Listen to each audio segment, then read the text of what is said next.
అంతరాయతిమిరోపశాంతయే శాంతపావనమచింత్య వైభవం తం నరం వపుషి కుంజరం ముఖే మన్మహే కిమపి తుండిలం మహః శ్రీవల్లభాసమాశ్లిష్టం దశహస్తం గజాననం గణనాథమహం వందే సర్వసిద్ధిప్రదాయకం ఆదిత్యమంబికాం విష్ణుం గణనాథం మహేశ్వరం షడాస్యం సతతం వందే పరమాత్మానమవ్యయం.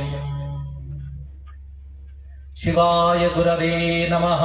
శివాయ గురవే నమః. శివాయ గురవే నమః. శివాయ గురవే నమః. శివాయ గురవే నమః. శివాయ గురవే నమః. శ్రీమాత్రే నమః. శ్రీమాత్రే నమః. శ్రీ విష్ణురూపాయ నమః శివాయ.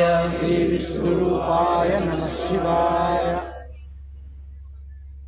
భారతీ కరుణాపత్రం భారతీ పదభూషణం భారతీ పదమారూఢం భారతీ తీర్థమాశ్రయే విద్యా వినయ సంపన్నం వీతరాగం వివేకినం వందే వేదాంత తత్వజ్ఞం విధుశేఖర భారతీ. నమో మహద్భ్యో ఋషిభ్యో గురుభ్యో నమః.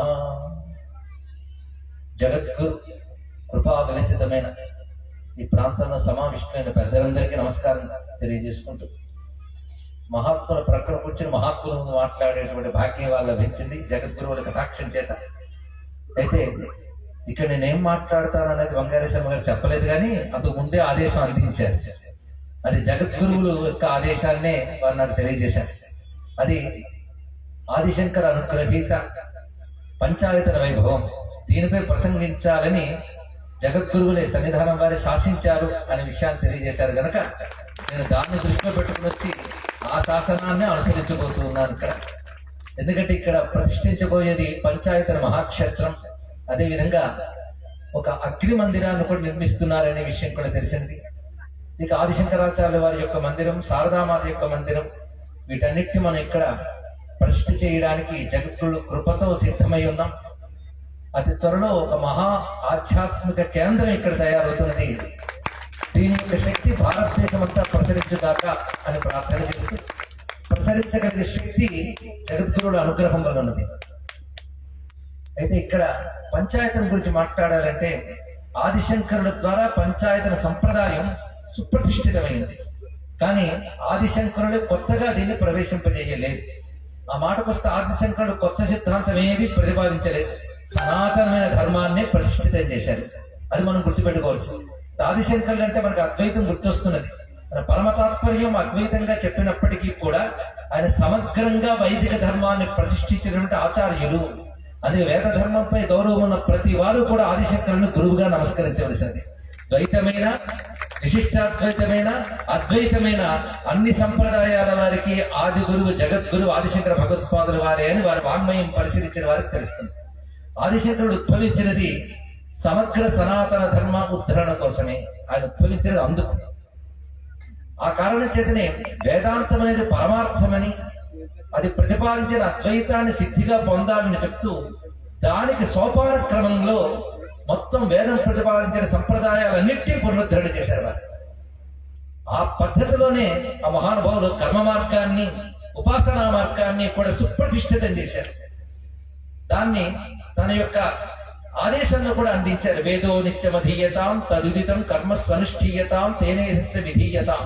ఈ మూడు బాగా పట్టుకోవాలి. శాస్త్రాలను అధ్యయనం చేయాలి, అదేవిధంగా అవి బోధించిన సత్కర్మలను ఆచరించాలి, వాటిని ఈశ్వరార్పణ బుద్ధితో చేయాలి. తద్వారా చిత్తశుద్ధి ఏర్పడి వివేక వైరాగ్యాలు బలపడి జ్ఞానం కలగడానికి కావలసినటువంటి పరిస్థితి ఏర్పడుతుంది. అప్పుడు సద్గురు కృప వల్ల జ్ఞానం లభించి అది ముక్తికి హేతువవుతుంది. ఈ చెప్పడంలో ఆదిశంకరుడు సమగ్రంగా వేదం చెప్పిన సర్వ విధమైన మార్గాన్ని ఆయన పరిపుష్టం చేసి చూపించారు.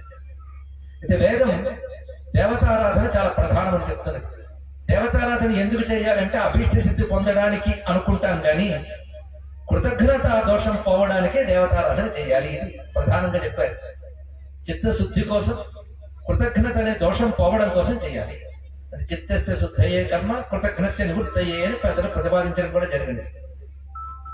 ఆ దేవతారాధన వల్ల జరుగుతున్నది మొదటిది ఏమిటంటే వారు ఏదో ఇస్తారని ఆరాధించడం కాదయ్యా, ఎన్నో ఇచ్చారని ఆరాధించాలి అని చెప్పారు. ఎందుకంటే విశ్వమంతా దేవతామయం. దాన్ని చూస్తున్నటువంటి వ్యక్తి ఎవడున్నాడో వాడు దేవతామయుడే. ఎందుకంటే దేవతల అనుగ్రహం లేకపోతే ఇంద్రియాలు కూడా పనిచేయవు. మన ఇంద్రియాలు పనిచేస్తున్నాయంటే ఇంద్రియాది దేవత అక్కడ ఉండడం వల్ల ఆ పనిచేస్తున్నాయి. పూర్వకర్మ విశేషం చేత పరమేశ్వరుడు అనుగ్రహం ఆ దేవతా రూపముగా లభించి ఇంద్రియ చైతన్యముగా మనకున్నాయి. అది విశ్వంలో మనం చూస్తున్నటువంటి పంచభౌతికమైన జగత్తంతా కూడా దేవతా స్వరూపం. విశ్వమును బ్రహ్మముగా చూసే వరకు దీన్ని దేవతా స్వరూపంగా చూడగలగాలి. విశ్వంలో సూర్యుడు, చంద్రుడు, పంచభూతాలు ఇవన్నీ కూడా భగవత్ స్వరూపంగా భావిస్తూ ఇవి మనకి ప్రసాదిస్తున్నవన్నీ కూడా దేవతా ప్రసాదములుగా పొందడానికి ఒకానొక ప్రసాద దృష్టి మనకి ఏర్పడటానికి నిత్యం ఒక జీవన విధానాన్ని వేదం అందించింది. అందులో ప్రధానంగా సంధ్యావందనాది క్రియలు, దేవతార్చనలు మొదలు నిత్య కర్మలుగా ఇచ్చాయి. అయితే ఎవరైనా ఇవి చేయవచ్చు, కానీ ఎవరి సంప్రదాయాలు వారికి ఉంటాయి. ప్రతి వారు కూడాను భగవదారాధన చేయవలసిందే వారి వారి సంప్రదాయాలకు అనుగుణంగా. అది మానవుడైన వాడు ప్రతివాడు కూడా శాస్త్రములు చెప్పిన దాన్ని పాటిస్తూ భగవదారాధన చేయవలసిందే. శాస్త్రములు అనగానే ఎవరు ఏది చేయాలో చెప్పేదే శాస్త్రం కనుక వారి వారి విధులను అనుసరించి చేస్తుంటారు. ముఖ్యంగా ఉపనయనాది సంస్కారములు కలిగిన వారు చేసి తీరవలసినటువంటి కర్మలు ఇతరులు ఐచ్ఛికంగా చేయవచ్చు కనుక వీరు చెయ్యాలి అనేది వాళ్ళకి నియమం. మిగిలిన వారు శ్రద్ధలు బట్టి చేసుకోవచ్చు.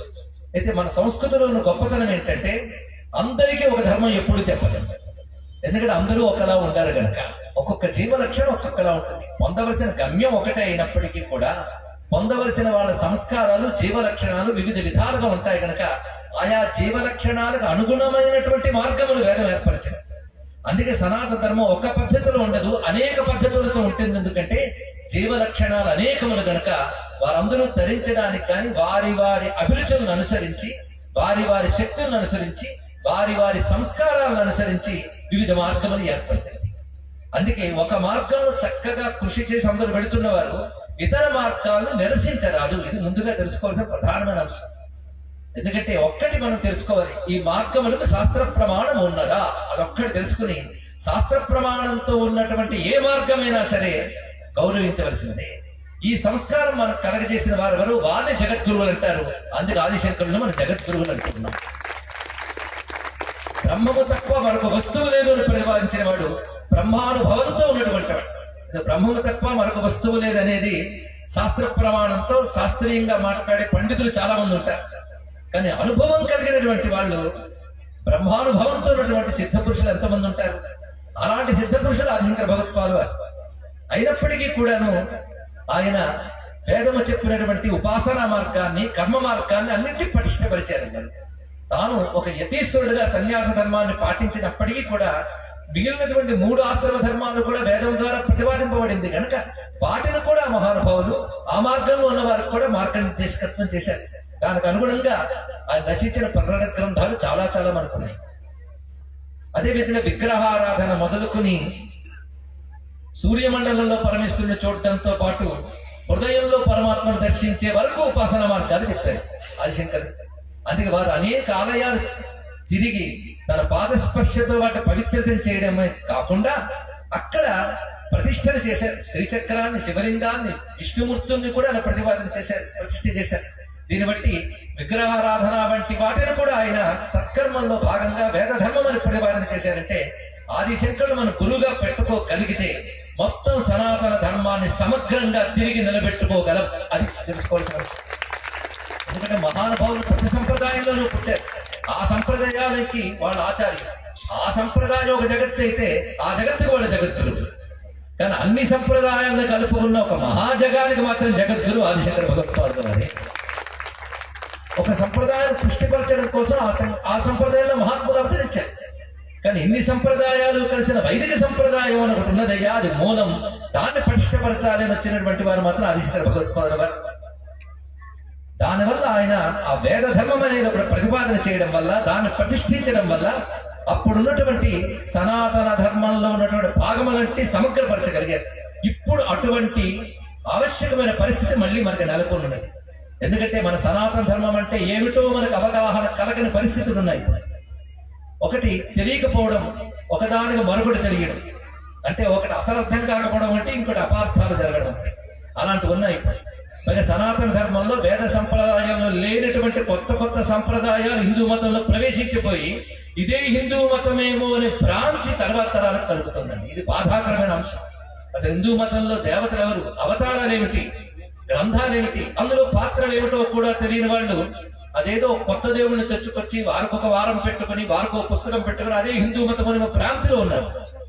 ఇలాంటి భ్రాంతి తొలగాలి అంటే, హిందూ మతం యొక్క సమగ్ర స్వరూపం తెలియాలి అంటే మళ్ళీ ఆదిశంకరుని చరణ కమలాన్ని మనం పట్టుకుని వారి యొక్క హృదయాన్ని మనం ఆవిష్కరించవలసి ఉంది. ఆదిశంకరుడు అవతరించినటువంటి కాలంలో అవతరించడానికి ముందు ఉన్నటువంటి పరిస్థితి ఎలాంటిదంటే సుమారు 72 దుర్మతాలు ఉన్నాయి అని శంకర విద్య గ్రంథాలు చెప్తున్న ఆ సమయంలో అవి వేదము నుంచి వచ్చినవే అయినప్పటికీ కూడా పరమార్థం తెలుసుకోలేక వాటిలో అవి చీలికలుగా ఏర్పడి కొట్టుకుంటున్న పరిస్థితి ఒకటైతే, అవైదికమైనటువంటి మతముల యొక్క ప్రాబల్యం మరొక వైపు ఉంది. ఈ అవైదిక మతాన్ని దూరం పెట్టడం ఒకటి, వైదిక మతంలో ఏర్పడినటువంటి అవగాహన రాహిత్యాన్ని పరస్పర వైషమ్యాల్ని తొలగించి ఐక్యపరచడం ఒకటి. ఈ రెండు బాధ్యతలు ఆదిశంకరులు తీసుకున్నారు. అందులో అవేదిక మతాలైనటువంటివి అంటే వేద ప్రామాణ్యాన్ని అంగీకరించినటువంటి అనేక దర్శనాలని ఆయన అద్భుతంగా విమర్శనాత్మకంగా వాటంటే తొలగించారు. అయితే వైదికంలో ఉంటూనే ఆగమ ప్రకారంగా ఏర్పడినటువంటి కొన్ని మతములు ఏవైతే ఉన్నాయో వాటిలో వస్తున్నటువంటి పరస్పర వైషమ్యాలను చూసి వాటిని వైషమ్యం తొలగించి సమన్వయపరచడం ఆదిశంకరులు చేసినటువంటి మహోపకృతి. దాన్ని మనం ఇప్పుడు చెప్పుకోబోతున్నాం. అసలు సనాతన ధర్మం ప్రధానంగా నిగమం అంటే వేదం మీద ఆధారపడినది. రెండవది ఆగమం. ఈ రెండు మరువరం. అది కొన్ని పురాణ గ్రంథాలు భగవంతుడు ఏం చెప్తాడంటే నిగమాగమాలు నా హస్తాలు అని చెప్పాడు. రెండు పరమాత్మను పొందడానికి మార్గమే. పైగా నా హస్తాలను భగవంతుడు ఎందుకు చెప్పాడంటే తల్లి పిల్లని చేతులతోనే ఎత్తుకుంటుంది. అందుకే జీవులు పరమాత్మను చేరుకోవాలంటే ఆయన నిగమము ఆగమం అని రెండు మార్గముల ద్వారా మనల్ని తనలో లీనం చేసుకుంటున్నారు. నిగమాగమములు కూడా పరమాత్మ నుంచే వచ్చాయని ఆ రెండు శాస్త్రాలు చెప్తున్నాయి. నిగమం భగవంతుడి నుంచి వచ్చింది, విశ్వస్తం వేదాహ అని చెప్తున్నాం. ఆగమము అంటే పరమాత్మ యొక్క ముఖం నుంచి ఆగమించినదే ఆగమం అని చెప్తున్నాం. ఈ ఆగమానికి మంత్రశాస్త్రాలు అని పేరు. ఈ ఆగమ మతాలు కొన్ని ఉన్నాయి. అది వైష్ణవం, శైవం, శాక్తేయం, ఇక సౌర గాణభక్తి స్కాందములు. ఇవి ఆగమ సంబంధమైనటువంటి మతములు. ఇవి నిగమ మూలములు. అంటే నిగమాన్ని మూలంగా తీసుకుని వేదముల యందు ప్రతిపాదింపడినటువంటి పరమాత్మ యొక్క స్వరూపాన్ని ఉపాసనా మార్గంలో చెప్పడం కోసం ఆగమాలు ఏర్పడ్డాయి. ఈ ఆగమాలకు ఉన్నటువంటి పరస్పరమైన సమన్వయం ఏదైతే ఉన్నదో దానిని గ్రహించవలసిన అవసరం ఉంది. ఆ రెండింటిని సమన్వయపరిచిన మహానుభావుడు ఎవరు అంటే వ్యాస భగవానుడు మొట్టమొదటి. అందుకే ఆయన పురాణాలు మనం చూస్తే ఆగమ సంబంధమైన అంశములు, నిగమ సంబంధమైన అంశములు రెండూ చక్కగా మేళవిస్తాయి. ఇక ఆగమాన్ని ఎలా తీసుకోవాలి అంటే ఆగమాల్లో కూడా వేద విరుద్ధమైన అంశములు అనంతర కాలంలో చాలా ప్రవేశింపబడ్డాయి. ఆ వేద విరుద్ధమైన అంశాలు తొలగించి ఆ ఆగమాలని మళ్ళీ తీసుకోవడం అనేటువంటిది చాలా అవసరమైనది. అది వ్యాస భగవానుడే చేశాడు పురాణములన్నింటిలో. అందుకని శాక్తేయ పురాణాలు ఉన్నాయి, శైవ పురాణాలు ఉన్నాయి, విష్ణు సంబంధ పురాణాలు ఉన్నాయి. అదేవిధంగా గణేశ, ఆదిత్య, స్కంద సంబంధమైన పురాణములు కూడా రచించారు. అవి సామాన్య జనులకు కూడా ఆ దేవతలపై భక్తి కలిగేలాగా అవి రచించడం వల్ల ప్రతి వారు వారి వారి పద్ధతుల్లో అనుష్ఠించగలిగే విధానాలన్నీ అందులో ఉన్నాయి. అయితే ఆ వ్యాస హృదయం పట్టుకుని వచ్చి మళ్ళీ ఆ విభిన్నమైన వాటన్నిటిని ఏకత్వం చేస్తూ అందులో వేద విరుద్ధమైన అంశములు తొలగించినటువంటి వారు ఆదిశంకర భగవత్పాదుల వారు. అది వ్యాస భగవాన్ తర్వాత మళ్ళీ మన ఆదిశంకర భగవత్పాదుల వారినే చెప్పుకుంటున్నాం. ఆయన ఎంత విశేషమైన వాన్మయాన్ని ఇచ్చారో ఆదిశంకరుడు అంత పనే చేశారు. అందుకే సనాతన ధర్మం అంతా శివకేశవులు పెట్టిన భిక్ష. ఎందుకంటే కేశవ స్వరూపుడు వ్యాస భగవానుడు, శివస్వరూపుడు ఆదిశంకరుడు, మరో ప్రియులు కలిసి ఇచ్చినటువంటిదే సనాతన ధర్మము. అది వ్యాసునికి ఎటువంటి స్థానము అన్ని సంప్రదాయాల వారు ఇస్తున్నారో ఆదిశంకరుడికి అటువంటి స్థానమే ఇవ్వాలి. ఆయన గురించి తెలుసుకుంటే ఇచ్చి తీరతారు కూడా. అది ఆదిశంకరుడు చేసిన గొప్ప విషయం. అయితే దానికి పంచాయతనానికి ఏమిటి ముడి అంటే ఆ వేదము భగవంతుని ఉపాసించే విధానాలు ఏర్పరిచింది. ఆ విధానాల్లో ప్రధానంగా 5 పద్ధతులు. అంటే వేదము ప్రతిపాదించిన సగుణ బ్రహ్మోపాసన 5 పద్ధతులతో ఉన్నది. ఇది మనం చెప్తున్నాం ఇక్కడ. అంటే సగుణ బ్రహ్మ, నిర్గుణ బ్రహ్మ అని వేదం ప్రతిపాదిస్తుంది. నిర్గుణ బ్రహ్మము జ్ఞేయ బ్రహ్మము, సగుణ బ్రహ్మము, ఉపాస్య బ్రహ్మము అని. నిర్గుణ బ్రహ్మం అంటే ఔపనిషద బ్రహ్మము. ఉపనిషత్తు ప్రతిపాదించిన అంటే అజర, అమర, సత్, చిత్, ఆనంద, నిర్గుణ, నిర్లేప, ఇత్యాది, నిరంజన అని చెప్పబడుతూ ఏవైతే ఉన్నాయో, వేదము బ్రహ్మము గురించి చెప్పిన మాటలన్నీ ముఖ్యంగా వేదాంతం చెప్పిన ఒక దగ్గర తెచ్చుకుంటే ఆశ్చర్యం వేస్తుందండి. అవి సహస్రనామాలు అవుతాయేమో, అంత అందమైన పదములు ఉన్నాయి. బ్రహ్మం అంటే అర్థం చేసుకోవడానికి అవన్నీ పనికొస్తాయి. అది నిర్గుణ బ్రహ్మము, అది విచారణా మార్గంతో తెలుసుకోవాల్సినటువంటిది. అయితే ఆ నిర్గుణ బ్రహ్మ ఎరుక మనకు కలగాలి అంటే సగుణ బ్రహ్మ ఉపాసన అనేది జరగాలి. కానీ ఉపాసన కోసం సగుణ బ్రహ్మ అంటే బ్రహ్మమే గుణసహితంగా ఉన్నప్పుడు సగుణ బ్రహ్మం అంటున్నాం. ఉపాసనలో సగుణ బ్రహ్మమే ఉంటుంది. దీనికి మరొక పేరు మాయాశబలిత బ్రహ్మము అని. అంటే మాయకు అతీతమైన వాడు నిర్గుణ బ్రహ్మం అయితే, మాయతో కూడినటువంటి వాడు సగుణ బ్రహ్మము. అదే మాయకి మనం ఈవల ఉన్నాం, మాయకి ఆవల పరమాత్మ ఉన్నాడు. మాయకి ఈవలు ఉన్న మనం మాయకి ఆవలు ఉన్న వాడి దగ్గరికి వెళ్ళడం అంత తేలిక కాదు. అదే మాయను దాటడం అంత తేలిక కాదండి. అది మాయను దాటడానికి మనం ప్రయత్నించకూడదు. మాయ ఎవడి అధీనంలో ఉంది వాడిని పట్టుకోకండి. ఒకరింటికి వెళ్ళినప్పుడు ఆ ఇంట్లో ఉన్న జాగిరం మన మీదకు దుముకుతూ ఉంటే కుక్కను బతిమాలటమో లేదా కుక్కతో యుద్ధం చేయడం సిద్ధపడకూడదు.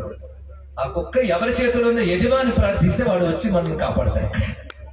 అందుకే భగవంతుని పట్టుకోగలగాలి పరమాత్మని. అది మనకు తెలియజేస్తూ ఒక చక్కని మాట ఉన్నది. దైవీయేషా గుణమయి మమ మాయా దురత్యయ మామేవ ఏ ప్రపంచంతే మాయామేతాం తరంతితే. మాయని దాటడం కష్టం అని ముందే చెప్పాడు. అది దాటితే కదా ముక్తి లేదు.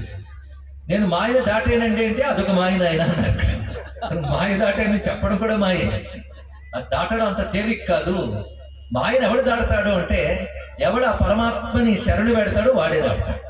అందుకే శరణాగతి ధర్మం అనేది అద్వైత సంప్రదాయం లేదనకూడదు. వేదములు ఉన్నది, ఉపనిషత్తే చెప్తుంది మనకు స్పష్టంగా. తగముహి దేవం ఆత్మబుద్ధి ప్రకాశం ముముక్షుర్వై శరణమహం ప్రపంచే. అది వేదమునందు కూడా బ్రహ్మేష్టం శరణముపగమ్య అని మంత్రంలో కూడా ప్రతిపాదించబడుతున్నది.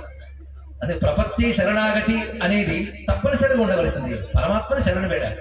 శరణు వేడాలి అంటే మాయకి ఈవలు ఉన్న మనం మాయకు అతీతమైన పరమాత్మని మాయతో కలిపి పట్టుకోవాలి. ఎందుకంటే మాయ పరమేశ్వరుని యొక్క శక్తి. మమ మాయ అన్నాడు ఆయన. అది మనం ఏర్పరిచిన మాయ కాదు, ఆయనది. ఆ మాయ లేకపోతే జగత్తు నడవదు. అది సృష్టి స్థితి లయలన్నీ ఏ శక్తితో పరమాత్మ చేస్తున్నాడో ఆ శక్తిని మనం మాయ అన్నాం. అయితే ఆ మాయానికి అధీనంలో ఉన్నది, మాయకు అధీనంలో మనం ఉన్నాం. అది తేడా. అది మాయకి లొంగిపోయిన మనం మాయను లొంగ తీసుకుని భగవంతుని పట్టుకోవాలంటే మాయతో ఉన్నటువంటి పరమాత్మని మాయా శబరిత బ్రహ్మం. మాయా శబరిత బ్రహ్మం అంటే సృష్టి స్థితి లయకారకుడైన వాడు అంటారు.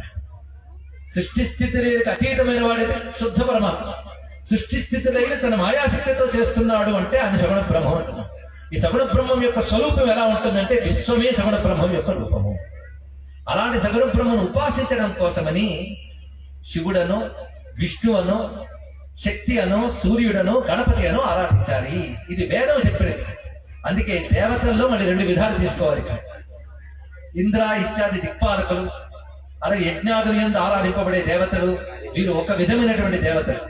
వీరు పరమేశ్వరుని యొక్క శాసనారూప శక్తులు. వీరిని కూడా నియమించేటటువంటి పరమేశ్వరుడు అంటే సగుణమైన బ్రహ్మమును పరమేశ్వరుడు అనాలి. పరమేశ్వరుని శబ్దం ఎప్పుడు వస్తుంది, పరమాత్మ శబ్దం ఎప్పుడు వస్తుందో తెలియాలి. గుణాలకు అతీతమైనప్పుడు ఆయన పరమాత్మ, గుణ సహితంగా జగత్తు నడుపుతున్నప్పుడు ఆయన పరమేశ్వరుడని అనాలి. పరమేశ్వరుడు ఎవ్వడు, మూల కారణం ఎవ్వడు అన్నాం. ఆ పరమేశ్వరుడు అంటే ఎవరు? పరమేశ్వరుడు అంటే విష్ణువా, శివుడా, లేదా అమ్మవారా? ఎవరయ్యా అంటే పరమేశ్వరుడు అని ఉపాసించదగ్గ దేవత విశేషాలని మనకి వేదం 5 స్వరూపాలుగా ప్రతిపాదన చేసింది. 5 స్వరూపాలు విష్ణువు, శివుడు, శక్తి, గణపతి, సూర్య భగవానుడు. ఈ 5 ప్రధానమే. అంటే 5ంటికి కూడా పరమేశ్వర స్వరూపం.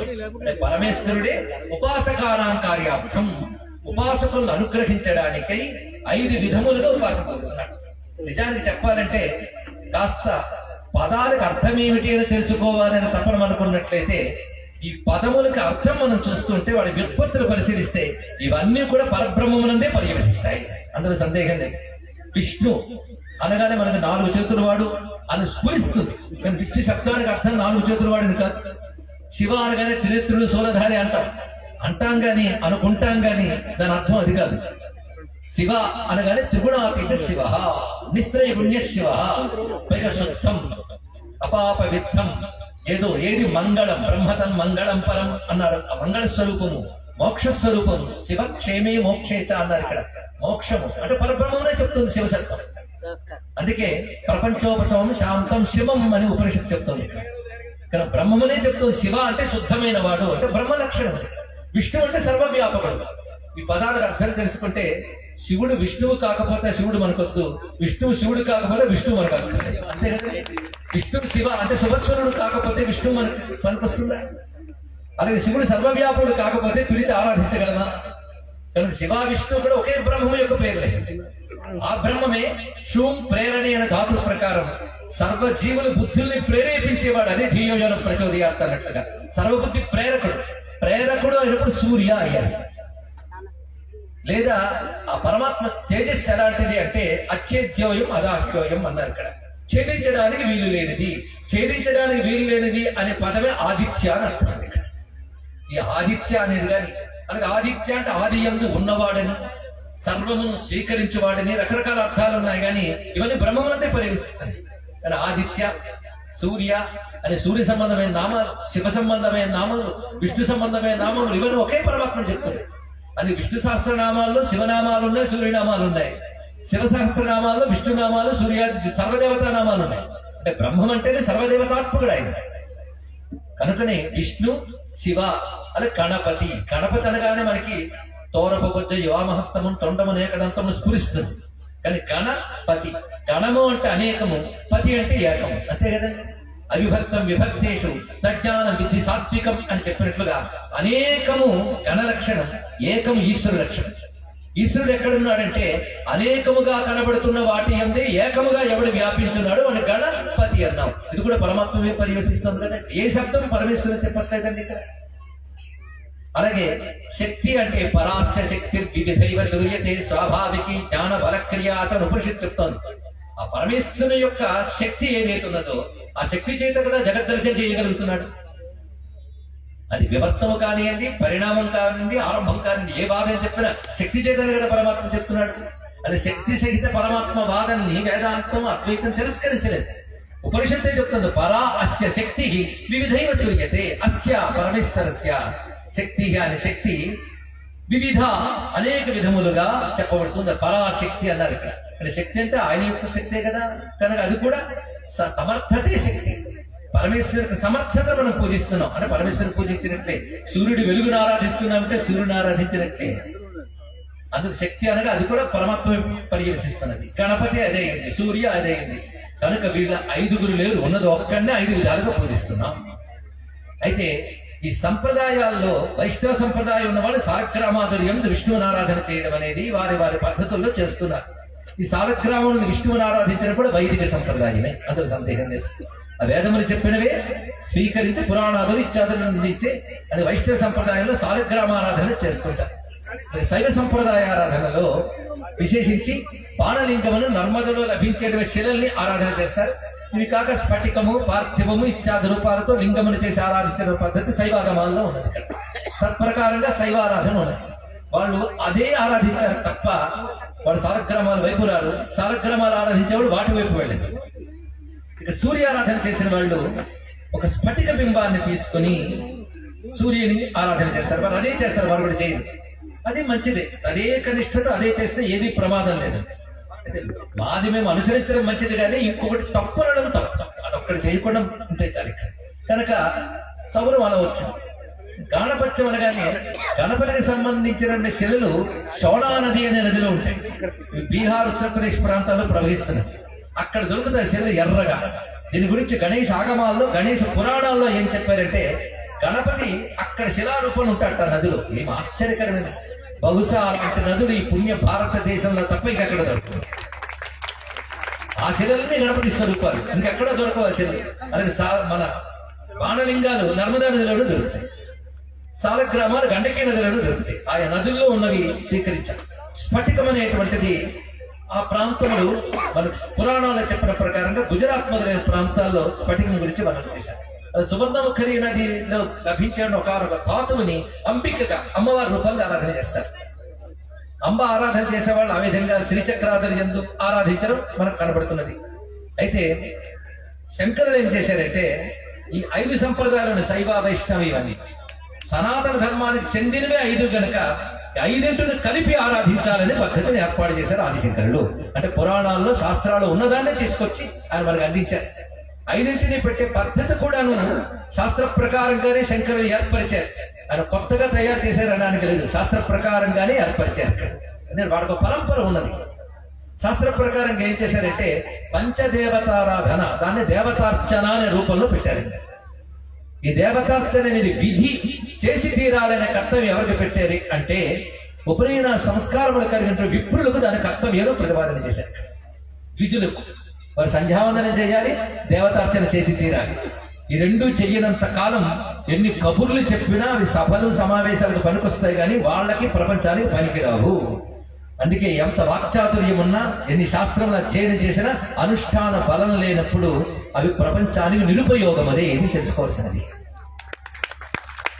ఎందుకంటే ఉద్యమాలు చేయడం, నిరసనలు ప్రకటించడం, జెండాలు పట్టుకు తిరగడం, వీటి ద్వారా ఏదో గొప్ప ధర్మాన్ని ప్రతిష్ఠిస్తాం అనుకోవడం అవివేకం. తపస్సు చేతనే సాధించగలం.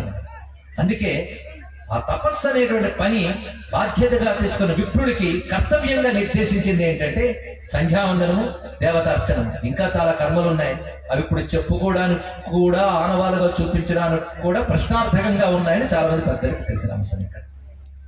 ఎందుకంటే బ్రహ్మయజ్ఞము, వైశ్వదేవము, అలాగే అగ్నికార్యము ఇవన్నీ అక్కడున్నాయి.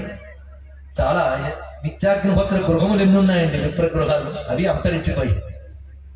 ఒకప్పుడైతే నిత్యాగ్నిహోత్రము అనేటువంటిది విప్రధర్మాల్లో ఒకటి, అది ఇప్పుడు లేనే లేదు కనుక చెయ్యక్కర్లేదని చెప్పడం కూడా పాపం. చేసేవాళ్ళు ఉన్నారు, వారిని గౌరవించాలి, వారి ద్వారా స్ఫూర్తి పొందాలి, చేయదలుచుకున్న వాళ్ళు చేయాలి. వీరు చేసేటువంటి ఈ విధమైన అనుష్ఠానం వారి కోసం కాదు, సమస్త లోకక్షేమం కోసం శాస్త్రం వారికి విధించినటువంటి కర్తవ్యం. ఎందుకంటే అందరూ అన్ని చేయలేరన్న విషయం ఋషులకు తెలుసు. అది ఎవరు ఏది చేయగలరో అది చేయండి. పరమాత్మను పొందడానికి ఎవరి మార్గాలు వారికి ఉన్నాయి. సులభంగా ధరించే నామస్మరణాదులు, ఇంట్లో పూజలు చేసుకోవడాలు, దీపం పెట్టుకోవడాలు అన్ని వర్ణాల వరకు ఉన్నాయి. కానీ విధిగా సంధ్యావందనం చేయాలి, దేవతార్చన చేయాలన్నప్పుడు ఇందుకు చెప్పిన శిలలన్నీ సమకూర్చుకోవాలి, వాటిని ఒక మందసంలో పెట్టుకుని నిత్యం దేవతార్చన చేయాలి అని చెప్పారు. కనీసం ఈ 2 సంధ్యావందనం, దేవతార్చనే విప్రులు చేయాలి. మరి మిగిలిన వారి పని ఏమిటి అంటే ఈ మూర్తుల గురించి అందరికీ తెలుసు కనుక ఈ పంచాయతీలో చెప్పే మూర్తులైనా ఇంట్లో పెట్టుకుని ఆ క్రమంలో ఆరాధన చేసుకోవచ్చు. ఇది ఇక్కడ వచ్చేటప్పటికల్లా 5 ఒకటే అని చెప్పారు కానీ మాకు శివుడు అంటే ఇష్టం అని కొందరు, మాకు విష్ణువు అంటే ఇష్టం అని కొందరు. అంటే అయితే మీ ఇష్టాలు ఏమీ పోగొట్టుకోక్కర్లేదు, మీరు ఒక పని చేయండి. విష్ణు అంటే ప్రీతి కలిగిన వారు విష్ణు పంచాయతీని పెట్టుకోండి అన్నారు. అంటే మధ్యలో విష్ణువుకు సంబంధించినటువంటి శిల, సాలగ్రామ శిల పెట్టుకుని దాని చుట్టూ మిగిలిన నలుగురిని పెట్టుకోవడం. ఆ నలుగురిని పెట్టుకోవడం కూడా మన ఇష్టానుసారం పెట్టడానికి లేదండి, అది ఒకటి ఉన్నది. శివ పంచాయతీని పెట్టుకుంటే శివలింగం మధ్యలో పెట్టుకుని ఈశాన్య వైపు విష్ణువుని పెట్టాలి, ఆగ్నేయం వైపు సూర్యుని పెట్టాలి, నైరుతి వైపు గణపతిని పెట్టాలి, వాయువు వైపు అంబికని పెట్టాలి. ఇది నిర్దేశం. అంతేగాని మా భావం ఎలా ఉంటే అలా మార్చేస్తాము అంటే ఇలా మార్చిన వెంటనే మీ ఇంట్లో, మీ ఒంట్లో కూడా మార్పు వస్తుంది. అంటే ఇదేదో ఊహతోనో భావంతోనో ప్రవేశపెట్టింది కాదు, దీని వెనకాల అపూర్వమైన విజ్ఞానం ఉంది అని తెలుసుకోగలగాలి. ఆ క్రమం మారకూడదు. అదేవిధంగా సంఖ్య కూడా చెప్పింది, శివలింగాలు ఎన్ని ఉండాలి, గృహే లింగద్వయం నార్చ్యం, ఇంట్లో 2 లింగాలు ఆరాధన చేయకూడదు అని చెప్పారు. ఇక్కడ ఒక లింగం ఆరాధించాలి ఇంట్లో. అది కూడా ప్రమాణం ఎంత ఉండాలంటే పిడికెట్లో ఇమిడిపోయే పాటి, అంటే హృదయంలో పట్టే పాటి, అంత ప్రమాణంలో ఇంట్లో లింగం ఉండాలి. 2 లింగాలు పూజించరాదు అని చెప్పారు. అలా గణపతులు 3 ఉండరాదు అన్నారు. సాలగ్రామములు 1 ఉండాలి, లేదా మళ్ళీ 4 ఉండాలి, 2 ఉండరాదు, 3 ఉండరాదు. ఇలా సంఖ్యను చెప్పారు. ఇక్కడ ఎందుకు అలా చెప్పారు? ఒక ఆయన తెలియక 5 పెట్టుకున్నాడండి. ఇంట్లో ఎన్నో రకాల చికాకులు వస్తున్నాయి. దేనివల్ల తెలియదు, అది శాస్త్రం తెలియదు. మనం తెలియకపోయినా తెలిసినట్టు చేస్తూ ఉంటే గురువుల రూపంలో భగవంతుడు చెప్తాడు. ఒక గురువు ఆయన చెప్పాడు, నీ దేవతార్చన ఒకసారి చూడాలయ్యా అన్నాడు. అని చూపించాడు. 5 ఉన్నాయి కదా, అందువల్ల ఫలానా చికాకు వచ్చింది, ఒకటి ఎవరికైనా దానం చేయనాడా అని చెప్పాడు. ఆశ్చర్యకర చేసిన తర్వాత సర్దుతున్నది. అంటే ఇవి కేవలం మన నమ్మకాల మీద ఆధారపడి లేవు. మనం సత్యాన్ని నమ్ముతున్నాం కానీ నమ్మిందే సత్యం అనుకోవట్లేదు. ఈ రెండింటికి చాలా తేడా ఉన్నది. ఇవాళ తెలుసుకోవాల్సిన అంశం ఇక్కడ సత్యాన్ని విశ్వసించేదాన్ని హిందూ మతం అంటారు, మేము విశ్వసించేదే సత్యం అనేవి ఇతర మతాలు ఉంటాయి. రెండింటికి అది తేడా. ఇక్కడ గమనించవలసిన మంచి అందమైన ఒక చిన్న అంశం చెప్పాలి. ఒకప్పుడు బొంబే నగరంలో ఒక ఆయనకి ఏదో తీవ్రమైన అనారోగ్యం వచ్చింది. ఎన్ని రకాల చికిత్సలు చేస్తున్నా తగ్గట్లేదు. పిల్లలు సంపన్నులే. ఎప్పుడైతే వైద్యానికి లొంగలేదు, తర్వాత మార్గాలు ఉన్నాయి. జ్యోతిష్ శాస్త్రం, పెద్దలను అడగడం, సిద్ధాంతుల్ని సంప్రదించడం ఇత్యాదులే, సిద్ధ పురుషుల్ని అడగడం ఇవి ఉంటూ ఉంటాయి. ఎప్పటికీ తగ్గలేదు. ఎప్పుడో వాళ్ళ పిల్లలు అనేక మందిని సంప్రదిస్తున్నారు, ఎవరో గ్రహశాంతులు ఇన్ని చేయించుతున్నారు కానీ లాభం లేకపోయింది. ఒక ఆయన అమ్మవారు ఉపాసకుడిని అడిగారు. ఆయన వేరే ప్రాంతంలో ఉంటాడు. ఆయన ఒక్కసారి ధ్యానం చేసి, మీ ఇంట్లో అర్చన పొందకుండా ఏదో ఒక విలువైన భగవత్ వస్తువు ఉండిపోయిందయ్యా, అందువల్ల జరిగింది అని. వీళ్ళు ఇల్లంతా వెతికేమంటే అలాంటిది ఏమీ లేదు అంటే, నాకైతే అలా స్ఫురిస్తుందన్న. ఒకసారి పుస్తకాలు బీరువా సర్దుతుంటే వెనకాల కాగితం పొట్లల్లో సాలిగ్రామాలు ఉన్నాయి. వెంటనే వాళ్ళు తీసుకొచ్చి అవునండి ఉన్నాయి అంటే, అర్చన లేకుండా సాలగ్రామాలను అలా విడిచిపెట్టడం దోషం ఉంది కనుక దానికి అభిషేకం అర్చన చేయించండి అని చెప్పారు. ఆశ్చర్యకరాలు ప్రారంభించిన తర్వాత ఆరోగ్యం బాగుందండి. ఇప్పుడు దీనికి ఏమంటాం? అందుకే అవి పెట్టవలసిన పద్ధతి, ఉండవలసిన సంఖ్య, పూజించకుండా ఉండకూడదు. ఇంట్లో కొంతమంది ఏదో మహిమలు తెచ్చి పెట్టేస్తుంటారు. ఇంట్లో శివలింగం అలంకారంగా కనబడుతుంది, ఒక్కరోజు నీళ్ళు పోసి ఉంటాడు. అలాంటి గంటలు పెట్టుకోకపోవడం ఇంకా మంచిది. అందుకే పెట్టుకోవడం మానేసామని చెప్పచ్చు. పెట్టుకుని ఆరాధించితే వాడి క్షేమం, ఇంటి క్షేమం, లోకానికి కూడా క్షేమం. ఇది తెలుసుకోవాలి. అందుకే విప్రుడికి విధి ఎందుకు పెట్టారంటే, దేవతలు సంతోషిస్తే ప్రకృతి శాంతిగా ఉంటుంది, ప్రకృతి శాంతిగా ఉంటే మనం శాంతంగా ఉంటాం, మనకి క్షేమం కలుగుతుంది. అందుకే దానికంటూ బాధ్యత కలిగి ఒక పని చేయవలసిన వర్గం ఒకటి ఉందంటే, మిగిలిన వారి తారణ కోసం వారి పద్ధతుల్లో వారు చేసుకోవాల్సిన వారికి ఉన్నాయి. వారికి చక్కగా ఉన్నాయి పూజా పద్ధతులు, ఇంట్లో పెట్టుకోవచ్చు, తప్పేం లేదు. అంటే వాళ్ళ పద్ధతుల్లో వాడు. కానీ సాలగ్రామము, బాణలింగము పెట్టుకోవాలంటే మాత్రము కొన్ని నియమాలు, కొన్ని అధికారాలు, కొన్ని సంస్కారాలు ఉంటాయి. ఒక్క పూట కూడా నియమం తప్పకూడదు. ఎక్కడైనా ప్రయాణానికి వెళ్ళినా చక్కగా ఇంట్లో నిర్వహణ చేయగలిగిన పరిస్థితిని ఏర్పాటు చేయగలగాలి. లేదా ఎవరైనా చేసిన వారికైనా అప్పగించి తిరిగి తీసుకోగలగాలి. లేదా తాను వెళ్లే చోట్ల చేసుకుని ఏర్పాటు చేసుకునే వెళ్ళాలి. అందుకే అనుష్ఠాన నిత్యత్వం స్వాతంత్రం అపకర్షతి అని వాక్యం కనబడుతుంది. విచ్చలవిడిగా ఎక్కడ పెడితే అక్కడ తిరిగేటటువంటి స్వేచ్ఛ విప్రుడికి ఉండదు అన్నారు. ఎందుకంటే అనుష్ఠానం ఉంటుంది కనుక. అదే ప్రవరుడు కథలో మనం చూసేది. అందుకే అనుష్ఠానంలో ఈ పంచాయతీలు ఉన్నట్లయితేనండి వాడికి క్షేమం, లోకానికి కూడా క్షేమం. ఇది ఆదిశంకరులు పెట్టినప్పుడు కేవలం ఈ భేదాలు పోగొట్టి సమన్వయపరచాలని ఉద్దేశం మాత్రమే కాదు, లోకక్షేమం అయినప్పుడు ఉద్దేశం. ఇది చేయడం చేతనైతే ఇందులో తత్వం ఏంటో మనం పరిశీలించే ప్రయత్నం చేద్దాం. పైగా క్రమం కూడా, నేను శివ పంచాయతం ఉదాహరణ చెప్పాను. అది విష్ణు పంచాయతీలు చేసినప్పుడు మిగిలిన నలుగురు ఎలా ఉండాలో ఉన్నది. అది శక్తి పంచాయతీలో మళ్ళీ మారుతుంది, గణపతి పంచాయతీలో మారుతుంది, సూర్య పంచాయతీలు కూడా మారుతుంది. అంటే భారతదేశంలో ఈ ఉపాసకులు ఉన్నారు. సూర్యోపాసకులు సూర్య పంచాయతీని చేస్తారు, విష్ణు ఉపాసకులు విష్ణు పంచాయతీని. ఆ విష్ణువులు కూడా మళ్ళీ రామభక్తులు ఉంటారు, కృష్ణ భక్తులు ఉంటారు. కొందరికి కృష్ణుడు అంటే చాలా ఇష్టం, రాముడంటే అంత ఉండదు, కానీ మా కృష్ణుడి యొక్క మునుపు అవతారమే కదా నమస్కారం చేసుకుంటారు. వాళ్ళకి భేదం ఉండదు, కానీ ప్రీతి అంతగా ఉండదు. అదిగో మహానుభావుడు అన్నాడు, ఏ రామా, నువ్వంటే నాకు చాలా ఇష్టం, కానీ నువ్వు నాకు ప్రత్యక్షం అయ్యావనుకో నేను ఏమని ప్రార్థిస్తానంటే, విహాయ కోదండ శరో ముహూర్తం, నీ కోదండాన్ని బాణాన్ని పక్కన పెట్టి వేణువుని ధరించవయ్యా, సీతాపతే త్వాం ప్రణమామి పశ్చాత్, ఆ తర్వాత నేను నమస్కారం చేస్తాను అన్నాడు. అలాగే వాళ్ళ భక్త అలా ఉంటుంది. అంటే ఇష్టదేవత నిష్ఠ అనేది వాడి జీవలక్షణం మీద ఏర్పడుతుంది. ఈ విషయాన్ని మనం పరిశీలించాలి. జ్యోతిష్ శాస్త్రం బాగా తెలిసిన వాళ్ళు గ్రహస్థానాలు బట్టి వాడు ఇష్టదేవత కూడా వాళ్ళే చెప్తారు. వీడికి శివుడు ఇష్టదేవత అవుతాడు, వీడి విష్ణు ఇష్టదేవత అవుతాడు. ఆ స్థానంలో బుధుడు ఉంటే విష్ణు ఇష్టదేవత అవుతాడు, ఆ స్థానంలో సూర్యుడు ఉంటే శివుడు ఇష్టదేవత అవుతాడు. చిత్రం అండి. అంటే ఇష్టదేవత నిర్ణయం కూడా జీవలక్షణం మీద ఆధారపడుతుంది. దాని వెనకాల వాడి పూర్వకర్మలు ఇవన్నీ ఉంటాయి. ఇది ఇష్టదేవత ఎవరైనా ఒకే ఈశ్వరుని స్వరూపాన్ని తెలుసుకుని ఆ ఇష్టదేవతను ప్రధానంగా ఆరాధిస్తూ ఇతర దేవతలు ఆయనకు వేరు కాదు అని నిష్ఠతో ఆరాధిస్తే అది ముక్తికి హేతు అవుతుంది, చిత్తశుద్ధికి హేతు అవుతున్నది. ఎందుకంటే భేద దృష్టి ఉన్నంత కాలం జ్ఞానం రాదు, ముక్తి రాదు. అరే సర్వజీవుల్లో పరమాత్మను చూడాలి, తాను పరమాత్మకు అభిన్నుడుగా తెలుసుకోగలగాలి అని చెప్పిన హిందూ మతం శివుడు వేరు విష్ణువు వేరు అని చెప్పింది అంటే అది అవివేకం కాదా, అజ్ఞానం కదా. అందుకే అన్ని చోట్ల మీరు గమనించండి, ఈ సమన్వయ సూత్రం ప్రతి స్తోత్రంలో వేదవ్యాసుల ప్రతి వాంగ్మయంలో మనకు గోచరిస్తుంది. లేకపోతే విష్ణు సహస్రం చదువుతున్నప్పుడు శివనామాలు ఏంటండి? ఒక విష్ణు భక్తుడు శివనామం పలకట్ట, ఎందుకంటే క్షుద్రదేవత స్మరణ చేయనండి అన్నాడు. మరి విష్ణు సహస్రం చదువుతారండి అని అడిగాం. మరి అక్కడ క్షేమకృత్ శివ అనే మాట ఏం చేస్తారండి? సర్వ శివస్థాను వచ్చినప్పుడు అటకెక్కిస్తారా నామాలను అడగాల్సి వచ్చింది. స్వయంభూ శంభురాదిత్య నామాలు గోచరిస్తున్నాయి కదా. అలాగే శివశాస్త్ర నామాలు విష్ణు నామాలు కనపడుతున్నాయి. ఆ మాటకు వస్తే రుద్ర మంత్రాల్లో ఎన్ని విష్ణు మంత్రాలు లేవు? నమో భగవతే రుద్రాయ విష్ణవే మృత్యుర్మే పాహి అని అక్కడే రుద్రాయ విష్ణవే రెండు చెప్తున్నాడు. ఆ రుద్రుడు ఎక్కడుంటాడయ్యా అంటే యో రుద్రో అగ్నౌ అప్సు యో ఓషధీషు యో రుద్రో విశ్వాభువనా వివేశ తస్మై రుద్రాయ నమో అస్తు. అన్నిట్లో ఎవడు వివేశ విషణ ధర్మం ఉన్నవాడు విష్ణు, ఎవడు ప్రవేశించి ఉన్నాడో ఎవడు వ్యాపించి ఉన్నాడో రుద్రుడు నమస్కారం అంటున్నప్పుడు రుద్ర శబ్దం కూడా పరమాత్మనే తెలియజేస్తున్నది కదా. అంటే వేదనాదమును బ్రహ్మకిచ్చిన వాడు, దుఃఖమును తొలగించువాడు అని రుద్ర శబ్దానికి అర్థం. ఇవి కూడా పరమాత్మనే పరివేశిస్తున్నాయి. అందుకే విష్ణు శివ వీటి మధ్య ఏ భేదము లేనటువంటి ఒక తత్వంతో ఇష్టదేవతను ఆరాధించు. ఎందుకంటే జీవరక్షణలో ఇష్టదేవత నిష్ఠ ఉంటుంది, కానీ ఇతర దేవత ద్వేషం పనికిరాదు. ఈ రహస్యం తెలిసినటువంటి అద్వైత భక్తులు చాలా మంది ఉన్నారు.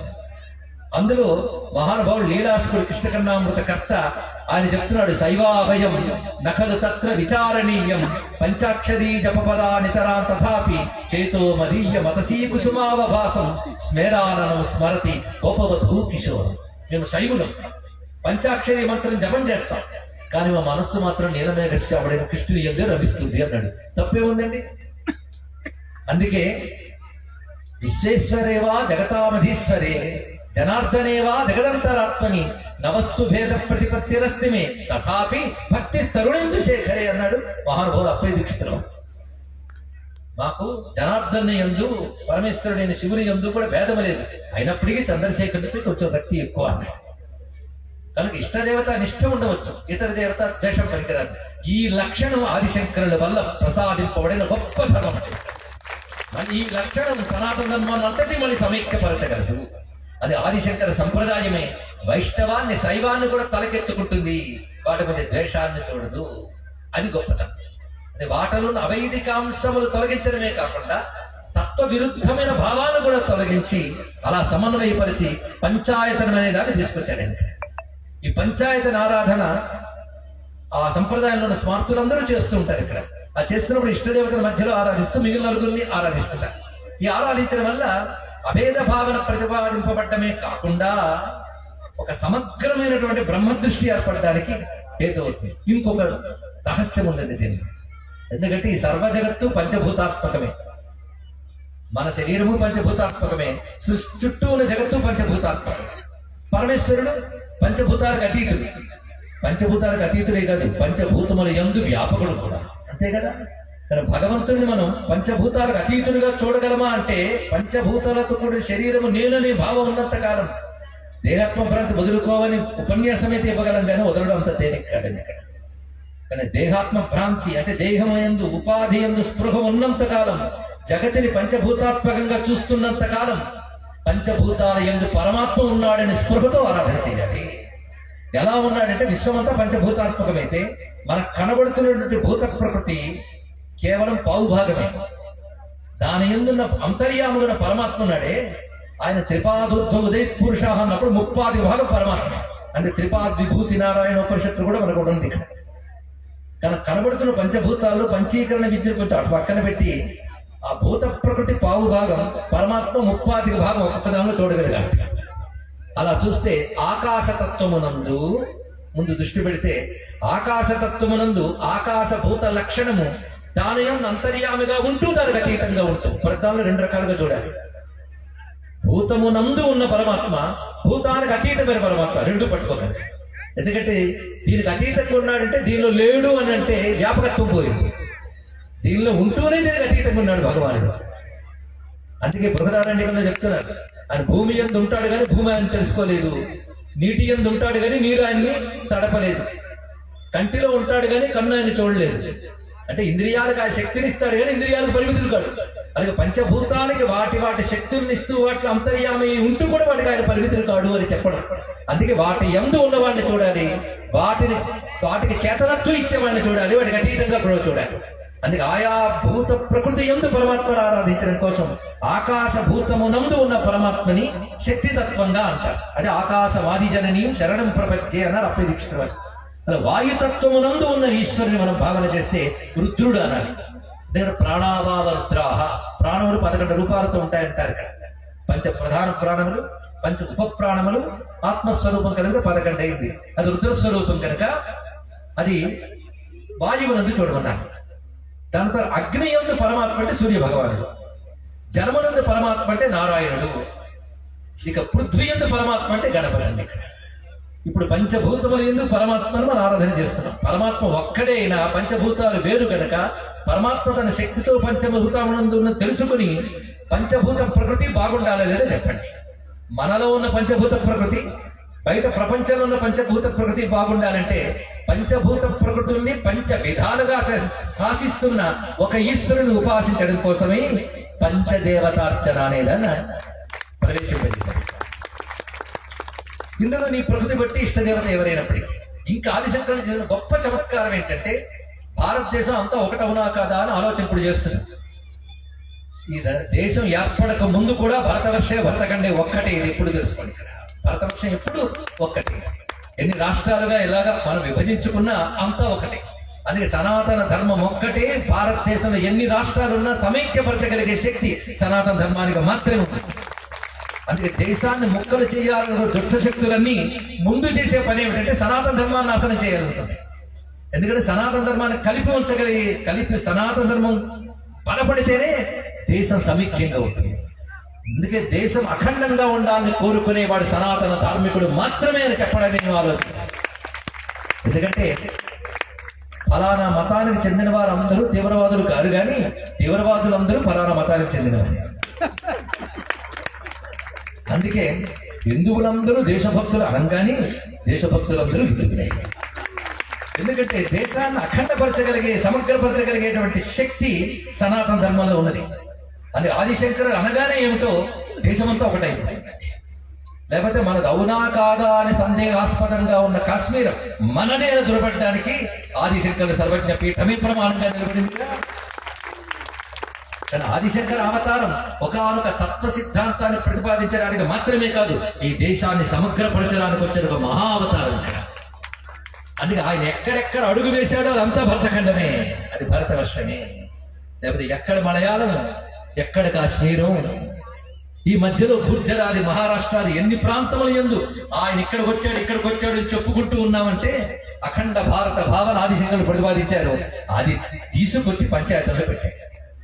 లేకపోతే ఎక్కడెక్కడో దక్షిణాదిలో ఉన్న సువర్ణముఖి, అక్కడెక్కడో గుజరాత్లో ఉన్నటువంటి స్ఫటికము, ఇంకెక్కడో గండకీ నదిలో ఉన్నటువంటి శాలగ్రామం, మరెక్కడో నర్మదా నదిలో ఉన్నటువంటి బాణలింగము, ఇంకెక్కడో సోనా నదిలో ఉన్న తెచ్చుకొని నువ్వు ఎక్కడున్నా సరే నీ ఇంటి పెట్టుకో అన్నారంటే దేశాన్ని మొత్తం ఒకటి తీసుకొచ్చారు కదా. అంతేకాదు పరమాత్మ ఒక్కడే అయినప్పటికీ కూడా కొన్ని ప్రాంతాల్లో కొన్ని సంప్రదాయాలు ఎందుకు బలపడతాయి అంటే ఖగోళంగా పరిశీలించినప్పటికీ కూడా భూమి యందు ఆ భాగాలకి ఏదో ఆ దేవతకి అనుబంధం ఉంటుందండి. ఒక రహస్యమైనటువంటి విజ్ఞానం. అందుకే అఖండమైన భూభాగం పరమాత్మ స్వరూపమైనప్పటికీ కూడా కొన్ని భూములు యందు భోగ భూములున్నాం, కొన్ని భూములు కర్మ భూములున్నాం. అంటే భూమికి ఏదో లక్షణం వస్తుంది. సర్వ ఖగోళ జ్ఞానము గ్రహ జ్ఞానము తెలిసిన హిందూ ధర్మంలో మొట్టమొదటిగా సమగ్రమైన ఖగోళ జ్ఞానము, అదేవిధంగా భూగోళ జ్ఞానము తెలిసిన ధర్మం హిందూ ధర్మమే. అది విష్ణు పురాణాలలో మనకు స్పష్టంగా చెప్పారు. అందుకే భారతదేశం గొప్పతనం పురాణాల్లో చెప్పబడింది, భాగవతంలో ఉన్నది, అదేవిధంగా విష్ణు పురాణాలు చెప్పారు. ఇది కర్మభూమినైనా ఇది యోగ భూమి, ఇక్కడే ఎందుకు ఆధ్యాత్మిక ప్రవృత్తి కలుగుతుంది. కనుక ప్రపంచంలో ఎవరికైనా ఏ పుణ్యజీవుడికైనా ఆధ్యాత్మిక పిపాస కలిగితే, బ్రహ్మ జిజ్ఞాస కలిగితే సమాధానమిచ్చి సాంత్వనపరచగలిగే శక్తి కేవలం హిందూ దేశానికి భారతదేశానికి మాత్రమే ఎందుకున్నది. అంటే ఏదో ఉంది దేశంలో, ఆ ఏదో ఉంది అనుకుని ఇక్కడికి వచ్చిన వాళ్ళకి నిరాశపరచకుండా సమాధాన పరుస్తూనే ఉన్నది సనాతన ధర్మం. విదేశస్తులకు కూడా ఇక్కడ సమాధానాలు లభిస్తున్నాయి. మీరు ఏ దేవతను ఆరాధించండి, మీ ఇష్ట దేవత ఎవరైనా చెప్పండి, 5గురిలో ఎవరో ఒకరైనా ఉంటారు. అవునా లేదు చెప్పండి, ఇక్కడ ఉన్న ఎవరైనా. నేను చెప్పినది సనాతన ధర్మంలో ఉన్న దేవతల గురించి. కొత్త కొత్త వ్యక్తుల్ని దేవతలుగా చేసి ప్రవేశపెట్టేసేమే వాళ్ళ గురించి నేను చెప్పట్లేదు. మీ తాతలకి ముత్తాతలకి తెలియని దేవుళ్ళ గురించి చెప్పట్లేదు. కొందరు అంటారు, ఏమండి ఈ రోజుల్లో వాడు బాగా పాపులర్ అయ్యారు కదా, మీరు వాళ్ళ గురించి ఎందుకు చెప్పరండి? మేము సనాతన ధర్మంలో శాస్త్రంలో ఉన్న వాడి గురించి చెప్పడానికి నియమింపబడ్డ వాళ్ళం కనుక అది పాటిస్తున్నాం కనుక అది మీ విశ్వాసం. ఇతరుల విశ్వాసాన్ని గౌరవించడం మా సంస్కారం, అందుకు వాడి గురించి విమర్శించాం. కానీ సనాతన ధర్మం, హిందూ ధర్మం అని పేరు పెట్టవలసింది మాత్రం ఈ 5గురికి, ఇంకెవరికీ కాదండి. మనకొస్తే కుమారస్వామి ఏమవుతాడండి? కుమారస్వామి ఎందులో ఏమంటో చెప్పండి. అమ్మవారిని ఆరాధిస్తే అమ్మ కొడుకుగా పక్కన ఉంటాడు. శివారాధన చేస్తే ఇంకొక రహస్యం ఉన్నది. వైష్ణవంలో విష్ణువుని బాలుడుగా ఆరాధించాలంటే బాలకృష్ణ ఉన్నది. శక్తిని బాలగా ఆరాధిస్తే త్రిపుర సుందరి, త్రిపుర సుందరి. శివుడిని బాలుడుగా ఆరాధించాలంటే బాలసుబ్రహ్మణ్యోపాసన ఉంది అన్నారు ఇక్కడ. ఆ మాటకు వస్తే శివుడే ఆ స్వరూపంతున్నాడు. అది శివుడి వైపు పెట్టివచ్చు కుమారస్వామి కాదు. అన్న దగ్గర ఉంటాడంటే గణపతి వైపు పెట్టివచ్చు. వాడు గాణపత్యంలోను, ఇటు శైవంలోను, అటు శాక్తేయంలో కూడా విడిపోయాడు. ఇంకా మనకు విశాల హృదయం ఉంటే సేనానీనాం అహం స్కందహ అని కృష్ణ పరమాత్మ భగవద్గీతలో చెప్పాడు గనక, స్కందధరో ధుర్యో వరదో వాయువాహన అన్నారు గనక వైష్ణవం వైపు కూడా మేళల్లుడిగా చేర్చవచ్చు. మరుమగన్ అని అంటారు కదండి, ఆయన వైపు చేర్చవచ్చు. ఎందుకు ఈ మాట చెప్తున్నామంటే, సుబ్రహ్మణ్యారాధన ద్రవిడులది, ఆర్యులది కాదు అని పనికి మారిన ఆర్య ద్రావిడ సిద్ధాంతేజం మన మొక్కలు చేశారు. ఆ పాపాత్ముల కోసం చెప్తుంది. వేదమునందు సుబ్రహ్మణ్యోగం ఉన్నది. స్కంద ఇత్యాసక్షతే అని ఉపనిషత్తు చెప్తోంది. స్కందతత్వం వేదమునందు వస్తుంది. మరి స్కంద మతం, కుమార మతం, కౌమారం ఉంది కదండి అంటే ముందున ఆదిశంకరులు ఒప్పుకున్నారు. షణ్మతాలు అన్నారు.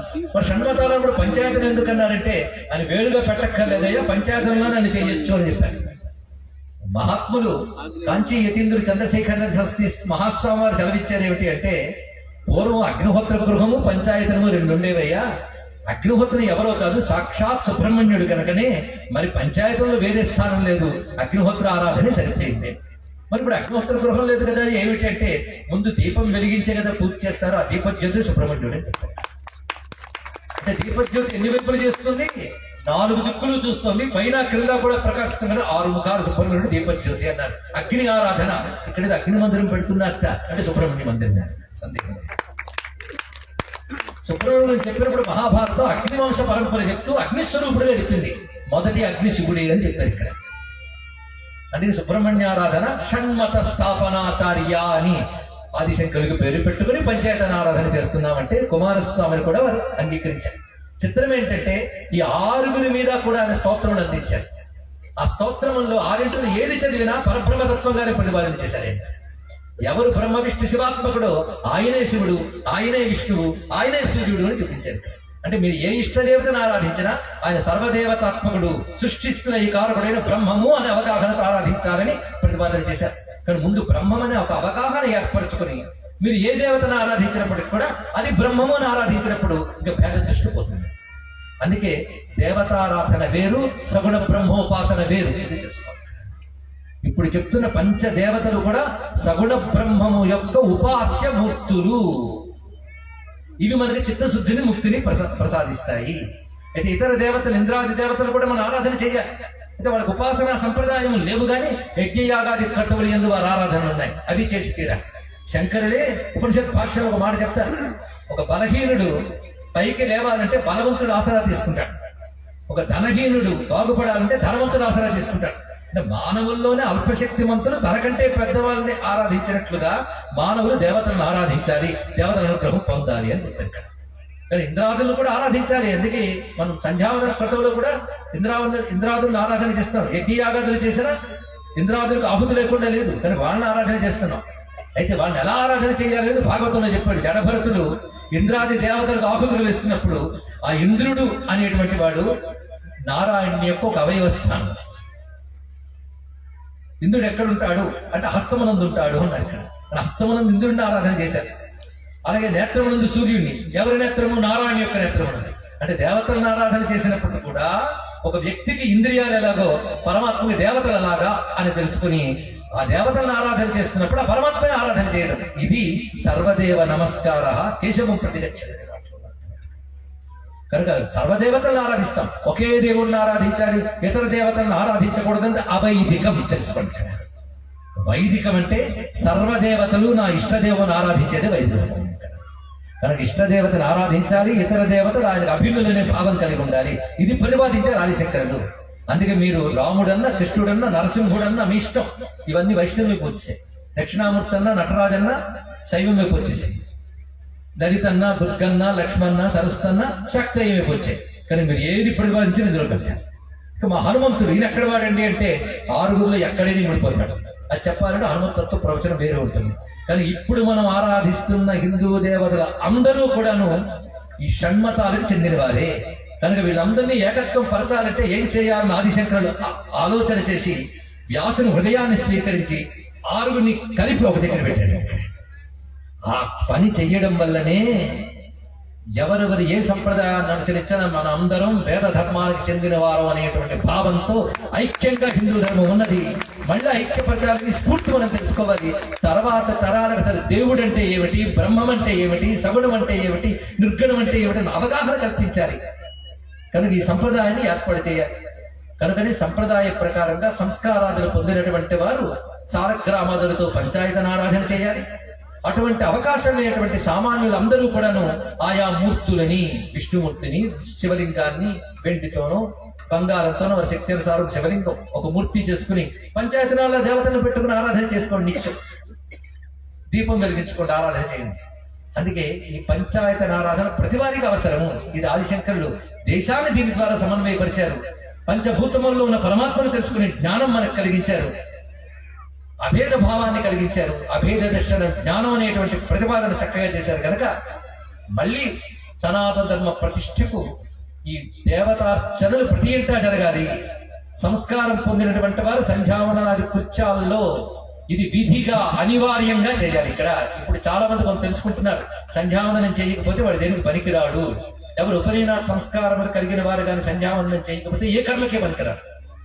ఉపనయనాథులు లేని వారు భగవత్స్మరణ చేసుకుంటూ నామాలు చదివితే వాళ్ళకి ముక్తి వస్తుంది.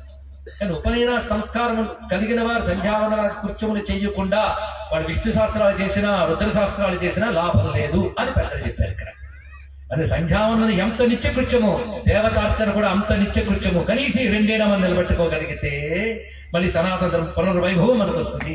అది జగద్గురువుల యొక్క ఆదేశం, ఆదిశంకరుడు మొదలుకుని ఇప్పటి వరకు.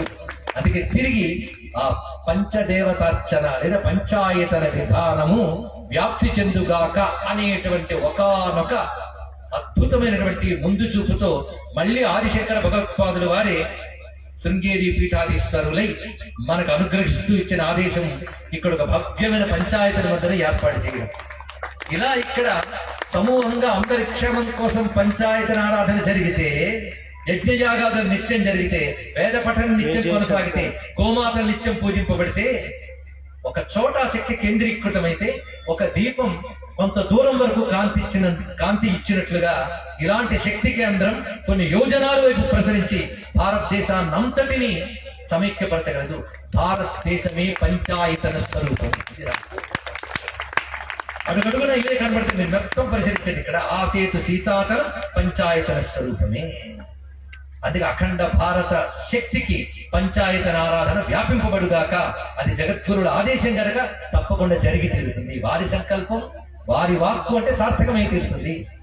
అలాంటి సమన్వయ ధోరణి సనాతన ధర్మానికి లభించి ఇష్టదేవత నిష్ఠ, ఇతర దేవతల యందు అభిన్న భావం కలిగి ధన్యులం కావాలి అని ప్రార్థిస్తూ పంచదేవతలకి, షణ్మతాలతో ఆరాధింపబడుతున్న వారికి నమస్కరిస్తూ ఆదిత్యం అంబిక విష్ణు గణనాథం మహేశ్వరం షడాస్యం సతతం వందే పరమాత్మానం అవ్యయం నమస్కరిస్తూ, ఇంతమంది పెద్దల ముందు పెద్దల సమక్షంలో మాట్లాడటం అనేది చాపల్యమైనప్పటికీ కూడా జగద్గురువుల అనుగ్రహం ఉంది, పెద్దల ఆశీర్వచనాలు ఉన్నాయి కనుక ఈ స్ఫూర్తితో ఇది కేవలం ఒక అద్భుతమైన కేంద్రమే కాదు, మనందరికీ ఒక అనుశాసనం చేస్తున్నటువంటి జ్ఞాన భూమి. అది మరోరాదు.